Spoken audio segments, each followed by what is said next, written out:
नमस्कार दोस्तों, this is रईनीस। आज मैं बात करने वाला हूँ एसएससी जीटी 2025 मेडिकल के बारे में। आप सभी का मेडिकल एडमिट कार्ड आ ही चुका होगा। कल परसों ही रिलीज़ हुआ है और सिटी विजिबल हो चुकी होगी। कहाँ पर आपका मेडिकल होने वाला है, सारी चीज़ें आप पता चल चुकी होगी, सारी इन्फॉर्मेशन आपको पता चल चुकी होगी। बेसिकली मैं आज जो बात करने वाला हूँ वो करने वाला हूँ इसके मेडिकल के बारे में। मेडिकल में किन पॉइंट्स को देखा जाता है, कहाँ पर आपको री मेडिकल मिल सकता है, कहाँ पर आप पास हो सकते हो, कहाँ पर आपको बाहर किया जा सकता है, सारी चीज़ों पर बात करेंगे। ठीक है, तो एंड तक बने रहिएगा। और देखिए, मेरा ऐसा मानना है कि अगर आप थोड़ी बहुत भी किसी भी तरीके की जानकारी लेकर नहीं चाहते हो तो ये कहीं ना कहीं आपके लिए चिंता का विषय होता है। और वैसे भी एसएससी जीडी का जो मेडिकल होता है काफ़ी स्ट्रिक्ट होता है, तो काफ़ी हार्ड होता है। हाँ, कुछ चीज़ों को छोड़कर बहुत ही कठिन होता है, इसलिए सारी चीज़ें ध्यान में रखना होता है। कुछ चीज़ों में बहुत कठिन हो जाता है, कुछ चीज़ों में बहुत सरल हो जाता है। सभी चीज़ों पे डिस्कस करेंगे, इसलिए इस वीडियो को स्किप मत करना। ठीक है, पूरा देखना, कंप्लीटली देखना। मुझे सारा कुछ नॉलेज है, मुझे सब पता है किस तरीके से आपका टेस्ट होता है मेडिकल। ठीक है, तो आपका जो टेस्ट होने वाला है 12 नवंबर से होगा, 9 दिसंबर तक आपका टेस्ट चलेगा, ये आप सभी जानते हो। और आपका जो टेस्ट होगा उसमें जो आपको मेडिकल दिया जो एडमिट कार्ड दिया हुआ उसमें सारी चीज़ें मेंशन होंगी, जैसे कि कौन सा टाइम पे होगा, किस सिटी में होगा, कहाँ पर होगा। ठीक है, सारी चीज़ें जानकारी होगी, तो वो आप सभी देख ही चुके होंगे जिनका भी एडमिट कार्ड आ चुका है, यानी कि जिनका जनरेट हो चुका है। तो देखिए, अब मैं बात कर लेता हूँ मेडिकल में आपको क्या क्या चेक किया जाएगा, किस तरीके से किया जाएगा, कब आपको बाहर किया जाएगा, कब आपको री मेडिकल दिया जाएगा। ठीक है, तो सबसे पहले मैं बात करता हूँ, जब आप पहुंचोगे, जब आपकी एंट्री होगी तो एक कोई भी वैलिड आइडेंटिटी आपकी चेक की जाएगी, जैसे कि आधार कार्ड हो सकता है, वोटर आईडी कार्ड हो सकता है, जो भी परफेक्ट हो आपकी मार्कशीटों के हिसाब से भाई वैलिड आइडेंटिटी ले जाना। ठीक है, जैसे कि Aadhaar card, voter card, driving licence वगैरह, ये एक चेक होती है। इसके बाद में आपको जो है एंट्री मिल जाती है, यानी कि आप अंदर हो जाते हो। फिर जो है आपको एक सरकारी अस्पताल में ले जाया जाता है ताकि 3 टेस्ट हो सके। बहुत मेजर टेस्ट होते हैं वो, जैसे कि ब्लड टेस्ट, दूसरा जो होता है चेस्ट एक्सरे टेस्ट, तीसरा जो होता है यूरिन टेस्ट। ये 3 मेजर टेस्ट होते हैं, इनसे सारी चीज़ें पता चल जाती है, ब्लड की, यूरिन की और चेस्ट की। इनमें ज़्यादातर मोस्ट ऑफ स्टूडेंट पास हो जाते हैं, बहुत कम कैंडिडेट्स होते हैं इनमें फेल होने वाले, क्योंकि इन टेस्टों में बहुत कम डिसीज़ होते हैं जो एक युवा व्यक्ति के अंदर होते हैं। ठीक है, जैसे कि ब्लड कैंसर है, बहुत कम लोगों को होता है, और ब्लड कैंसर होगा तभी आपको बाहर किया जाएगा। किडनी में कोई बिग लेवल पे कोई डिसीज़ है, किडनी में कोई फतरी है, किडनी में क्रिटिकल सिचुएशन है, तो आपको बाहर किया जा सकता है। इसके अलावा आपको चेस्ट में कोई ब्रोंकाइटिस है, निमोनिया है, अस्थमा है, ठीक है, इन तरीके की चीज़ें हैं तो आपको बाहर कर दिया जाएगा। ठीक है, चेस्ट में।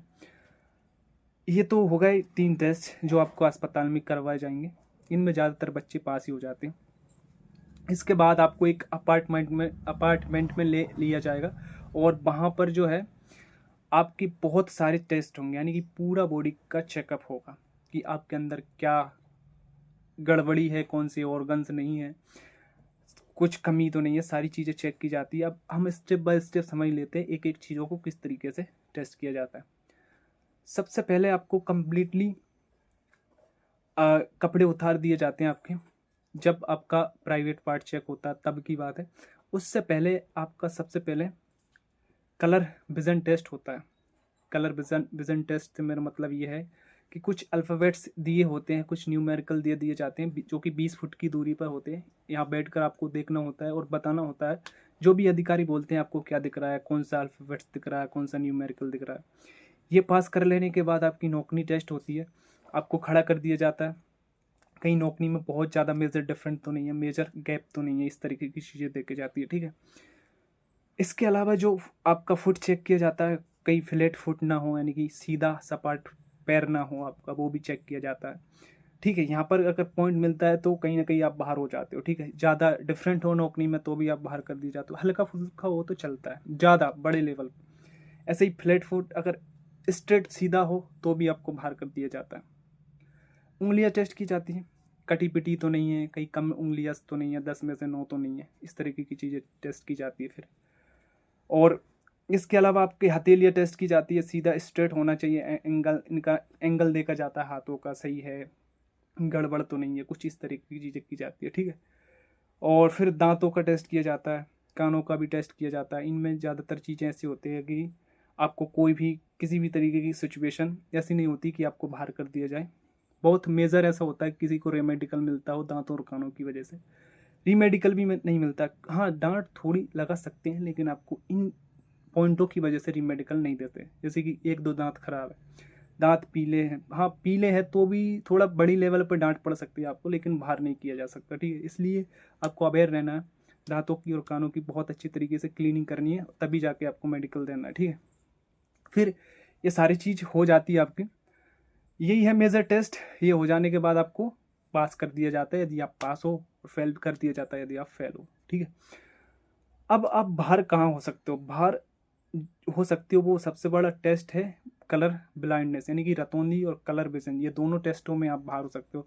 कलर विजन से मतलब ये होता है कि जैसे कि आपको कुछ न्यूमेरिकल कलर्स के अंदर दिए होते हैं, एक इमेज होती है, उसके अंदर न्यूमेरिकल होते हैं, कुछ अल्फ़ाबेट्स होते हैं, उनको बताना होता है कि आपको कलर की पहचान है, कौन से कलर है, इस तरीके की चीज़ें होती हैं, और उनके अंदर से देखकर बताना होता है कि कौन सा अक्षर है क्या नहीं है, कौन सी फिगर आपको शो हो रही है, इस तरह की तमाम तरह की चीज़ें हो सकती हैं। यहाँ पर आप बाहर हो सकते हो, कंप्लीटली बाहर हो सकते हो अगर थोड़ी बहुत भी दिक्कत है कलर विजन में और कलर ब्लाइंडनेस में, ठीक है। फ्लैट फुट है, एकदम सीधा सपाट, तो आपको बाहर कर दिया जाएगा।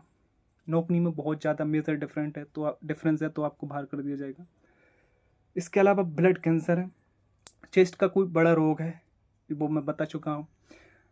किडनी में कोई बड़ा, यूरिन में कोई बड़ा फॉल्ट है, कहीं तो बड़ा डिसीज है, तो आपको बाहर कर दिया जाएगा।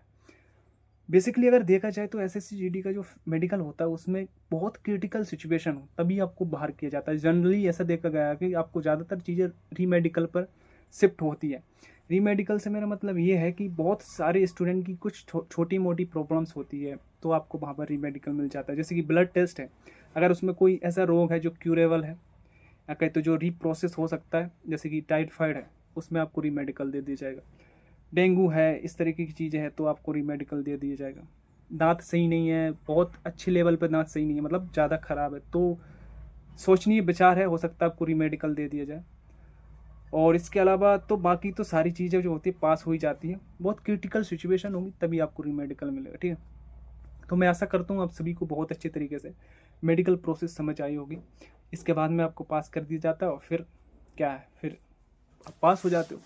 मुझे पूरा ज्ञान है, मतलब मुझे पता है कैसे होता है एसएससीजीडी का मेडिकल। तो जय हिंद, जय भारत। मिलते हैं किसी इसी तरीके के वीडियो में, तब तक के लिए पढ़ते रहिए, खुश रहिए, मस्त करिए।